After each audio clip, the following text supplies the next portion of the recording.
या व्हिडिओमध्ये मी तुम्हाला योग्य अशी माहिती देणार आहे की शेतकऱ्यांनी कोणत्या थिकनेसची मल्चिंग वापरावी।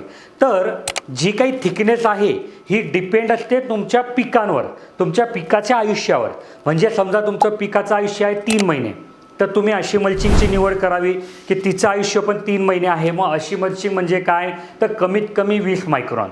समजा तुमच्या पिकाचं आयुष्य आहे 6 महिने, तर तुम्ही 25 मायक्रॉनची निवड करावी की जिचं आयुष्य 8 ते 9 महिने आहे, तर ती तुम्हाला तिथे मदत करेल। समजा तुमच्या पिकाचं आयुष्य त्याच्यापेक्षा जास्ती आहे 10 महिने 12 महिने, तर तुम्ही 30 मायक्रॉनची जी मल्चिंग आहे तिचा निवड करावी की जेणेकरून ती तुम्हाला शेवटपर्यंत साथ देईल। कारण जर मल्चिंगची निवड चुकली आणि तुम्ही कमी थिकनेसची मल्चिंग घेतली गेली आणि ती तुमच्या पिकाच्या आयुष्याच्या आधी जर खराब झाली, तर तुमची मल्चिंग तिथे पूर्ण शेतात फाटते, तुम्हाला पाहिजे ते फायदे भेटत नाही त्या मल्चिंगचे आणि फायदा होण्यापेक्षा तुमचं नुकसान होतं।